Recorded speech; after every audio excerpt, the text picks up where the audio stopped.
Welcome to episode 97, A Homeowner's Snow Day. I'm your host, Shawn Maloney. Thanks for joining me today.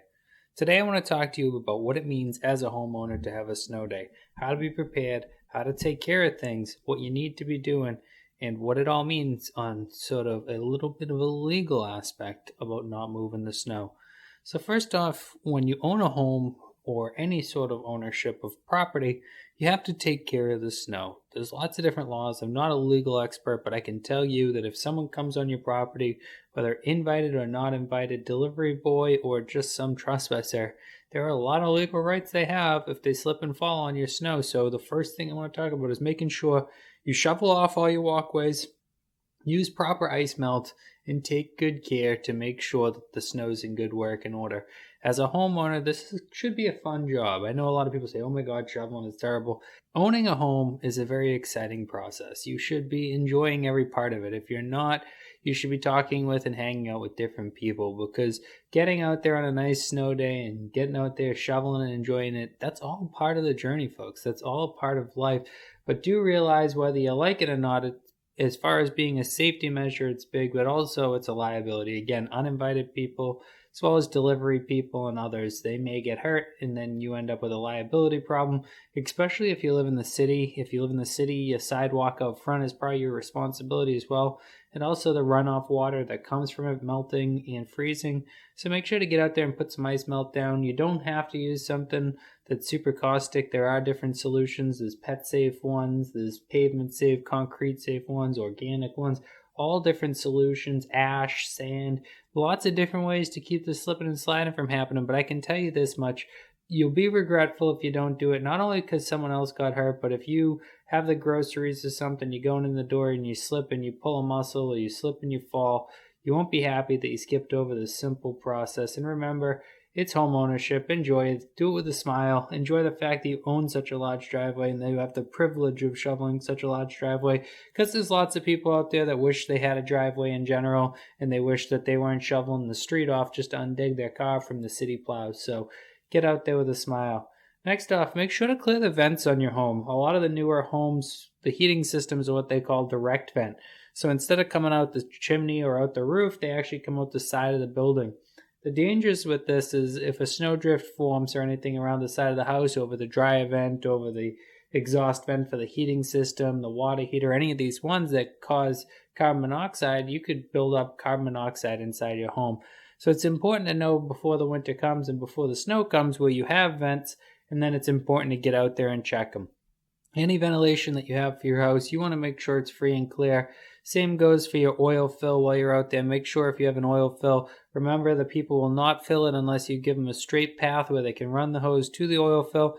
So dealing with it when it's fresh fallen snow, dealing with it when it's still fluffy, or even if it's wet snow, well, it's still wet and it's not just a giant frozen iceberg, because we can tell you, especially here in southeastern Massachusetts, when it snows, chances are it's immediately already starting to melt, and at nighttime it's refreezing. So this means it's going to become that concrete snow that you can't work your way through. So making sure your vents are clear and making sure that your oil fill is clear is going to make sure that you're successful. And as well as if you have any other delivery things to other places in your yard, making sure the propane person or anyone else can get to what they need to, and that it's not all frozen in. Because remember, this year we're getting snow right here in December. We're going to get 12 plus inches.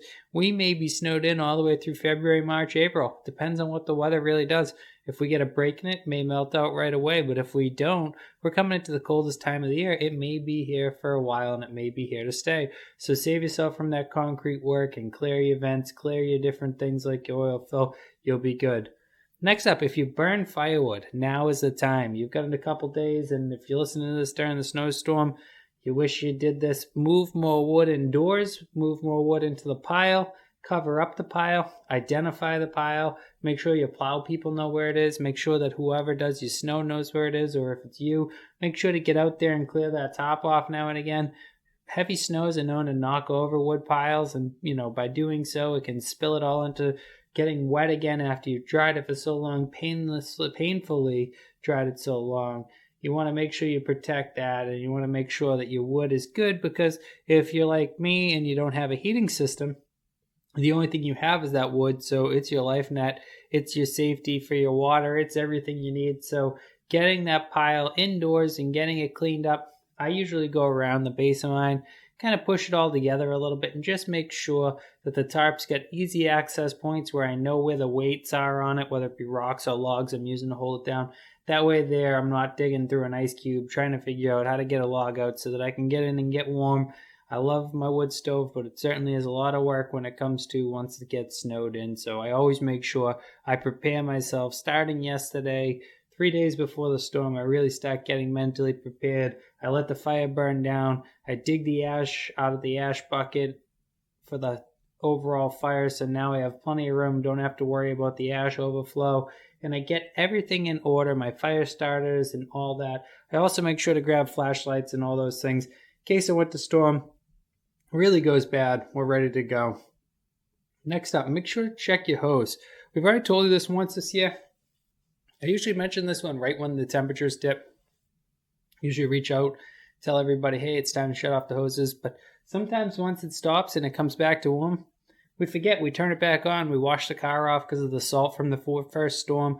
We do different things like that. Maybe we decided we're doing indoor projects, we need to use the hose to rinse down once more.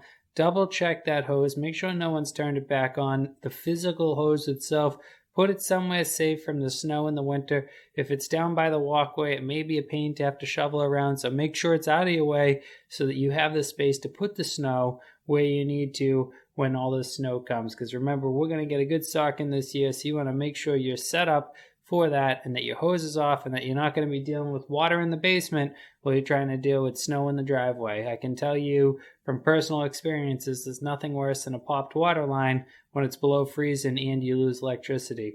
I literally have had time where we had to break through the ice and go through the basement to turn the water off, only to figure out how to deal with all those problems because we were not successfully prepared for the winter coming.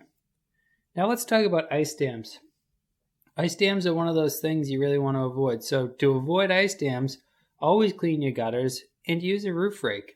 So gutter cleaning season, it's coming and it's gone. I'm not saying it's gone because anytime you get the opportunity, you should do it. If you haven't done it yet, you can always carry buckets of boiling hot water and put them up in the gutter and let that melt it out. You can use a heat gun. You can wait for a sunny day.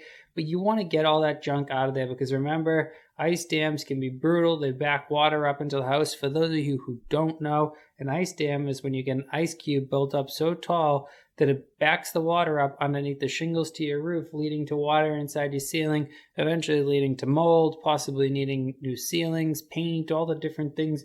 It is painful, so we want to make sure to avoid these. How does it happen? It happens for a multitude of reasons. One could be full gutters coming into the winter and the ice can't properly melt and go off the roof.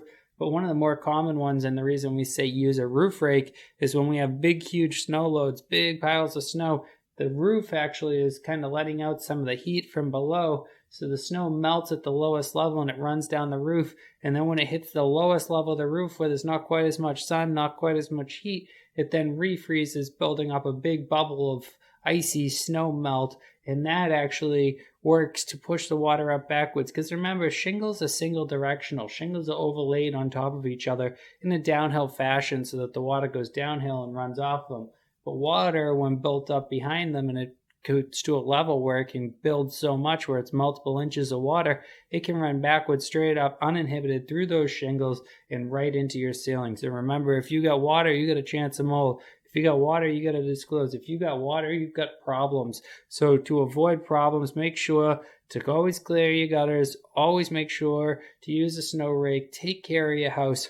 Guys, if there's one lesson I want Homeownership, the podcast, to teach you, it's that taking care of a home is fun. Taking care of a home is the whole entire purpose of having a home, being a part of that whole homeownership vibe. But if you don't do it, I can tell you, it will hurt you bad. It will hurt you 10 times the cost, 20 times the cost, 100 times the cost, infinitely times the cost. Who knows if you burn your own place down by not properly taking that ash out during the times where you need to, or you incorrectly take care of your gutters and you leak water and you $10,000 worth of damage. These things are going to help you guys learn how to enjoy homeownership, learn how to enjoy life, and you'll learn how to have a wealthy and healthy life. Because remember, it's not about how much money that you put in your bank account. It's about how much money you keep in there and how much money that grows in there. Lots of people put a lot in but spend far too much on other people helping them because they don't avoid things through preventative maintenance and things. Think to yourself, how can I be the best homeowner I can be? And if you don't quite know yet, reach out to us over here at Movementum Realty. One of my Move mentors would be happy to help you in the buying, selling, or owning a home process. If you haven't yet checked out our Facebook group, our blog, as well as our newsletter, Homeownership, make sure to do so. It's all free information. It's great. Share it with friends and family. Again, subscribe. I really appreciate you and have a great day.